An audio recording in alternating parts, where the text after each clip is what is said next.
Hello students, welcome to my new another class. আজকে আমরা করব ক্লাস 12-এর ইন্টিগ্রালস দিয়ে ইন্টিগ্রালস 7.1 কোয়েশ্চন 1। কোয়েশ্চন 1 দেওয়া আছে সাইন 2x dx। তো আমরা জানি integration sine theta d theta equal two minus cos theta. তো এই ফর্মুলাটা আমরা এই কোয়েশনে অ্যাপ্লাই করলে পাই ইন্টিগ্রেশন সাইন 2x dx কি হবে মাইনাস কস 2x, যেহেতু থিটা 2x তাহলে divided by 2 plus C. Question number 2 দেওয়া আছে ইন্টিগ্রেশন cos 3x dx।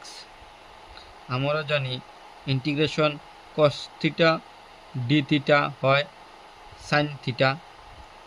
তো এখানে হবে sine 3x by 3 plus C. Question number 3 দেওয়া আছে integration e to the power 2x dx। তো আমরা জানি উই নো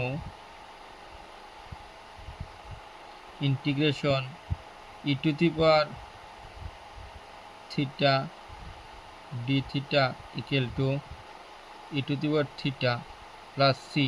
সি হলো ইন্টিগ্রেশন কনস্ট্যান্ট।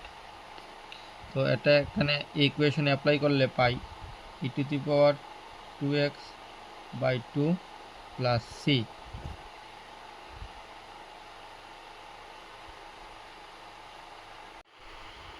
তো কোয়েশন নাম্বার 4 দেওয়া আছে ইন্টিগ্রেশন ax প্লাস বি তার হোল স্কোয়ার ডিএক্স। এটাকে আমরা integration x to the power n dx এর সঙ্গে তুলনা করে আমরা পাই we know integration x to the power n dx x to the power n plus 1 divided by N plus 1 plus constant of integration plus C. তো এখানে হবে ax plus b whole to the power 2 plus 1 divided by 2 plus 1 into যেহেতু ax plus b তাই এটার আবার derivative হবে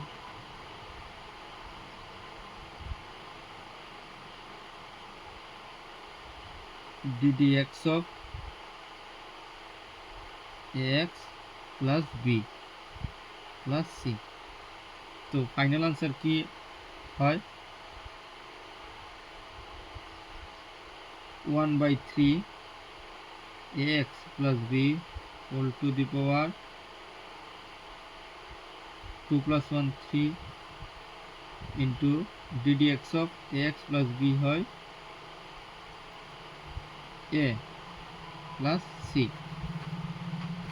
অর্থাৎ এটাকে সামনে আনলে হয়ে যায় a/3 ax plus b whole to the power 3 plus c। এটাই ফাইনাল আনসার। তো এখন আমরা করব question number 5 integration sign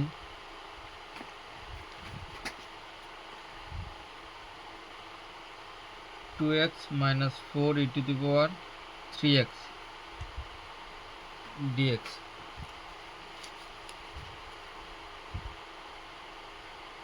integration sign 2x, তো এটাকে আমরা পার্ট পার্ট করে লিখতে পারি integration sign 2x dx minus integration 4 e to the power 3x dx। ঠিক আছে, তো ইন্টিগ্রেশন সাইন 2x dx হবে minus cos 2x by 2 minus 4 e to the power 3x by 3 plus c.